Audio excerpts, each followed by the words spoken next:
ओम शांति। जून के मास में हम सब मिलकर हमारी मीठी मम्मा की यादों को स्मृति में लाते हैं, उनके गुणों को, उनके कर्तव्यों को, और उन्होंने जो कार्य इस जीवन में करके दिखाए, बाबा की आशाओं को पूरा करके दिखाया। तो जैसे हमारे सामने मम्मा एक एग्जाम्पल बनकर रही, विशेष कन्याओं माताओं के लिए मम्मा बहुत सुंदर एग्जाम्पल बनकर रही, तो ऐसी मीठी माँ को हम सब मिलकर इस जून मास में याद भी करते हैं और साथ साथ हर दिन उनके गुण और विशेषताओं को भी अपने जीवन में उतारने का पुरुषार्थ भी कर रहे हैं। तो आज हम विशेष इस जून मास के संदर्भ में मम्मा का एक सुंदर क्लास सुनेंगे, जो क्लास है मम्मा के साथ ऑलमाइटी पिता की गुह्य रहस्य युक्त रूह रिहान। मम्मा के साथ ऑलमाइटी पिता की गुह्य रहस्य युक्त रूह रिहान, है ना। बहुत गहन क्लास है। मम्मा और ऑलमाइटी बाबा की इन गहन बातों को हमें बहुत एकाग्रता से सुनना और समझना है।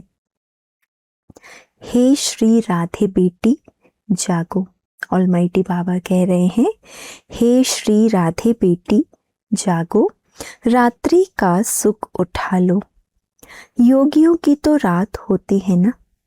इस निष्ठा के समय शांति में बैठकर अपने शुद्ध स्वरूप को धारण कर, अपने ईश्वरीय कायदे को मानकर उसी प्रमाण चलते चलो। देखो बेटी, अमृत वेले का यह शुभ मुहूर्त है। एक दिन पूरा होकर दूसरा दिन आरंभ हो रहा है, तो इस समय ये जागृत अवस्था भी अनायास होनी चाहिए। उस समय कैसे होना चाहिए? हमें जागृत अवस्था में रहना चाहिए। मेरी प्यारी राधे बेटी, तेरी चाल दुनिया से न्यारी है। जब सारी दुनिया सोती है तब तू जाग कर शांति में बैठ, योग की गहरी अवस्था में बैठ इस आसुरी दुनिया को जैसे विनाश के लिए निष्ठा रूपी पंखा लगाती हो। विनाश ज्वाला को और तेज करने के लिए जैसे ब्राह्मण बच्चे जब योग में बैठते हैं तो योग अग्नि और प्रज्वलित होती है, और ऐसे ही विनाश ज्वाला भी और पंखा लगता है उस ज्वाला को। तो यही बात ऑलमाइटी बाबा मम्मा को कह रहे हैं कि जैसे विनाश के लिए निष्ठा रूप भी पंखा लगाती हो, जब विनाश की ये ज्वाला भड़केगी तब तो आसुरी सृष्टि का विनाश और दैवी सृष्टि की स्थापना होगी। इसीलिए योग के निष्ठा की ये पॉइंट बहुत ज़रूरी है। जब हर एक बच्चा उसी शांत अवस्था में योग युक्त होकर रहेगा, तब मेरे संपूर्ण अव्यक्त चरित्रों को और पास्ट फ्यूचर के राजों को अच्छी तरह से समझ सकेगा। क्या कह रहे ऑलमाइटी बाबा? जब हर एक बच्चा उसी शांत अवस्था में योग युक्त होकर रहेगा, तब मेरे संपूर्ण अव्यक्त चरित्रों को और पास्ट फ्यूचर के राजों को अच्छी तरह से समझ सकेगा। सभा में भी इस निष्ठा में सभी नंबरवार बैठते हैं। ऐसी योग युक्त अवस्था में बाबा कहते नंबरवार बैठते हैं। अव्यक्त प्रभु कभी कभी व्यक्त में आकर वत्सों को देखकर हर्षित होते हैं और अपने सूक्ष्म वतन के शोभनीय फूलों की उन पर वर्षा करते हैं। ऐसे संपूर्ण सच्चे पुरुषार्थी बच्चे ही मेरे प्राण हैं। स्वयं ऑलमाइटी के प्राण कौन है? जो ऐसी ऊंची अवस्था में रहते हैं। स्थूल और सूक्ष्म में उन्हें मेरी मदद मिलती है। हे यज्ञ माता, सामने बैठे बच्चों को लाइट का ताज पहनाने के लिए तुम निमित्त बनी हो। ऐसे सुहावने ब्रह्म मुहूर्त के समय सुप्रीम लाइट के ताज पहनाने की सेरेमनी का दृश्य कितना सुंदर, रमणीक मीठा व प्यारा होगा। ब्रह्म मुहूर्त में मम्मा बाबा मिलकर सभी बच्चों को जैसे लाइट का ताज पहनाते हैं, तो बाबा कहते हैं ऐसा दृश्य कितना सुंदर और रमणीक होगा। हे बेटी राधे, ईश्वर के गले में पिरोए हुए रत्नों को जानती हो ना? उन्हीं 108 रत्नों को ज्ञान की पॉलिश अर्थात शुद्ध संपूर्ण बनाए ईश्वर के गले में पिरोने के लिए तुम निमित्त बनी हो। तुम ईश्वर को संपूर्ण माला पहनाती हो तो ईश्वर भी पुत्री को भविष्य में संपूर्ण वैभवों से सजाता है। संगम पर मम्मा 108 रत्नों की माला तैयार कर ईश्वर को पहनाती है, तो परमात्मा भी क्या करते हैं? भविष्य में मम्मा को संपूर्ण वैभवों से सजाते हैं। मेरे 108 रत्न संपूर्णता को अवश्य प्राप्त करेंगे, इसीलिए विजयमाला का गायन है ना। ये मेरा सुनाना और गुम हो जाना, ये राज भी ड्रामा में नूंदा हुआ है। अभी संगम पर महारथी, घोड़ेसवार और प्यादे प्रत्यक्ष होकर अपना चमत्कार दिखाएंगे। बहादुर बच्चे इन कठिन आपदाओं से बच सकेंगे और वही प्यारे वत्स इन परीक्षाओं में पास हो इन एडवांस ही अपने सूक्ष्म वतन में जाकर निवास करेंगे। एडवांस में ही ऐसे बच्चे पास होकर सूक्ष्म वतन में इंतजार करेंगे।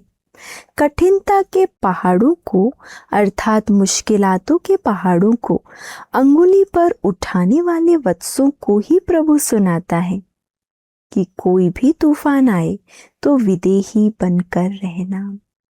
जो हर पहाड़ों को ऐसे अंगुली पर उठा लेते हैं, कठिनाई के पहाड़ हो, आपदाओं के पहाड़ हो, बाबा उनको सुना रहा है कि कोई भी तूफान आए आप विदेही बनकर रहना। देह में अथवा प्राकृतिक तत्वों में आएंगे तो आपको ममता आएगी और अवस्था डगमग हो जाएगी। तो ये विदेही बनने का अभ्यास जल्दी ही अपने में धारण कर लो, इसमें ही सब बच्चों का कल्याण है।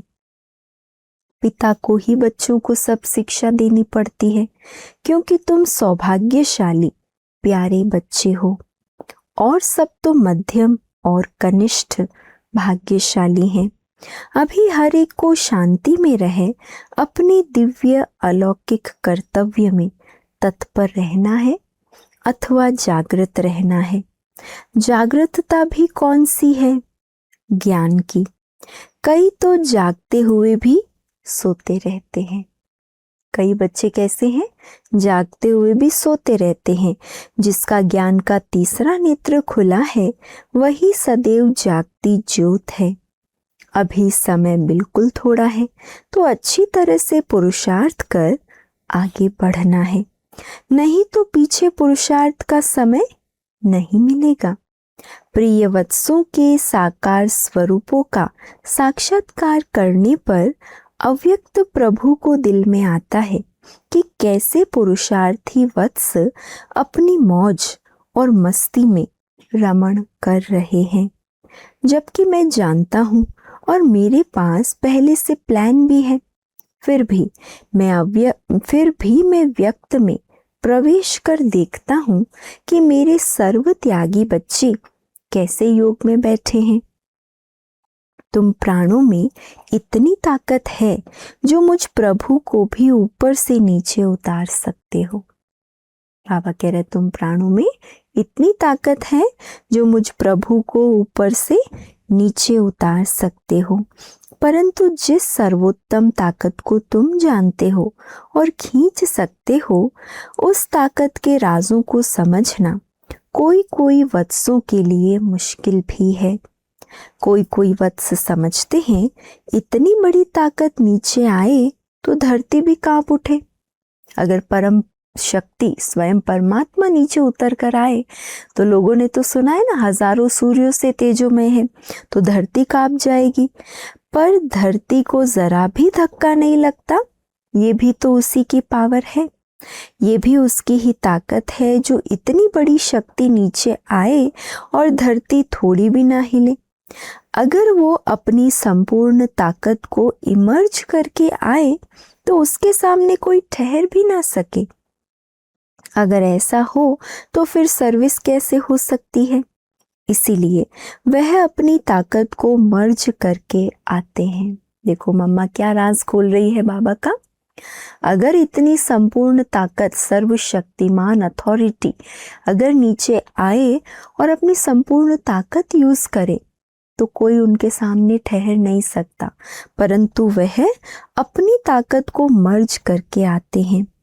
इस मेरे राज को ज्ञानी तो आत्मा अनन्य वत्स ही जानकर बुद्धि योग से मेरे को प्रत्यक्ष करते हैं। कभी भी संशय में आकर डगमग नहीं होना, एक बल एक भरोसे में स्थित रहना है। नहीं तो ईश्वर क्या नहीं कर सकता है। भक्तों को खुश करने के लिए तो कहाँ कहाँ अपना प्रभाव दिखाना भी पड़ता है, पर यहाँ तो मेरे वत्स ही हैं, तो हर एक को सूक्ष्म शुद्ध स्वरूप बनाकर उसमें स्थिर करना है। ये भी तो एक शक्ति है। सुप्रीम शांति में चलने वाली राधे बेटी, ये समय बहुत नजदीक आ रहा है। बहुत भारी परीक्षा तुम बच्चों के सामने आने वाली है। परीक्षाओं को तुम दैवी वत्सों को योग बल में रहकर पार करना है। ऐसे ज्ञानी और योगी तो आत्मा बच्चों का प्रभु रक्षण करते हैं और अपनी सूक्ष्म मदद भी देते हैं। ना सिर्फ रक्षा करते हैं लेकिन अपनी सूक्ष्म में मदद भी देते हैं। हे बेटी राधे, कभी प्रभु बोलता है कि परीक्षाओं को पार करना है और कभी कहता है कि परीक्षाओं से बचाने के लिए मैं निमित्त हूँ। परीक्षाओं को पास करने का राज पहले से ही मैं बता देता हूँ, तो परीक्षाओं को पास करने का मार्ग सहज हो जाता है। बाकी ऐसे नहीं कि परीक्षा आएगी ही नहीं। परीक्षाओं का रिहर्सल होना तो जरूरी है ना। अगर बिना रिहर्सल के हम अचानक कोई पेपर देते हैं तो फेल हो जाते, इसीलिए बीच बीच में परीक्षा आना माना रिहर्सल होती है। अंत में परीक्षाओं का रूप सहज देखने में आएगा, लेकिन इसमें वही पास होगा जो अपने शुद्ध स्वरूप में स्थित होगा। हर एक अपने पुरुषार्थ से ही प्रारब्ध बनाता है। पिता ईश्वर तो यही चाहता है कि जैसे मैं अव्यक्त वतनवासी हूँ, वैसे मेरे वत्स भी अब अव्यक्त वतनवासी बने। बाकी मैं क्या नहीं कर सकता। मैं चाहूं तो अभी वैकुंठ को प्रकट कर सकता हूँ। ऑलमाइटी बाबा क्या कह रहा है? अगर मैं चाहूं तो वैकुंठ इसी घड़ी में प्रत्यक्ष कर सकता हूँ, परंतु ये कर्म क्षेत्र है, सुख और दुख के हिसाब किताब को भोगने का, जो कर्तव्यों के आधार पर ही होता है। कर्म किए बिना कोई भी कर्म क्षेत्र पर रह नहीं सकता। साकार स्वरूप कर्म करने के लिए अवश्य ही बंधाईमान रहता है। राइट और रॉन्ग, शुद्ध और अशुद्ध कर्म करने से शुद्ध अथवा अशुद्ध प्रारब्ध बनती है। तुम प्राणों ने जितनी मेहनत की है उतनी ही प्रारब्ध बनाई है। पुरुषार्थ पूरा हो जाता है तो प्रारब्ध भी पूरी हो जाती है, जिससे सत्युग त्रेता में जन्म जन्मांतर के लिए अविनाशी संपूर्ण सुख की प्राप्ति होती है। इस समय हर एक वत्स को अपनी हर एक इंद्रिय को शांत स्वरूप और शीतल बनाना है। यह मुख, कान, हाथ, नयन सब इशारे से चलने चाहिए। अपने शांत स्वरूप में स्थित हो जाएं तो जो संकल्प करेंगे वही एक्ट में आएगा। यही अति सूक्ष्म ताकत है, यही निसंकल्प अवस्था है। इसको ही इंद्रियों की शांत स्वरूप अवस्था कहते हैं। इस तरह चलने से कभी भी कर्मेंद्रियों से विकारी कर्म नहीं होगा। तुम्हारे इस दैवी कुटुंब का आपस में बड़ा प्यार होना चाहिए। हर एक एक्टर अपनी चमक दिखाए, हर एक को ज्ञान सूर्य ज्ञान चंद्रमा की याद दिलानी है। हम सब एक्टर्स को क्या करना है? अपनी चमक से ज्ञान सूर्य और ज्ञान चंद्रमा की याद दिलानी है। इस दैवी लव से ही देवी देवताओं के धरती की स्थापना होती है। अभी तुम अनन्य वत्सों को ही इस कलयुगी पहाड़ को तोड़ नया सतयुगी दिव्य स्थान बनाना है। जिस सतयुग के सुहावने समय पर शेर और बकरी में भी दैवी प्यार रहता है। प्रकृति और परमात्मा का भी यह अनादि मिलाप है। मिलाप एक एक्ट शब्द से प्रसिद्ध नहीं होता, परंतु दूसरों को अपनी अपनी रस्सी में खींचने से ही प्रसिद्ध होता है। हे प्यारे वत्सों, ये पॉइंट बड़ी सूक्ष्म है। कैसे ये संगम पर प्रकृति और परमात्मा का मिलाप होता है और कैसे हर एक आत्मा अपना अपना एक्ट कर रही है। कैसे हम भगवान को भी अपने प्यार में खींच लेते हैं। ये सब गुह्य रहस्य मम्मा और ऑलमाइटी बाबा ने हम सभी को समझाए। तो बहुत अच्छी तरह ये रूह रिहान हमने सुनी और उसमें से भी ये गुण उठाना है कि परमात्मा भी हम बच्चों के खातिर अपनी शक्तियों को भी कम करके मर्ज करके हमें अपने कर्तव्यों में श्रेष्ठ बनाकर श्रेष्ठ प्रारब्ध का अधिकारी बनाता है। अच्छा, ओम शांति।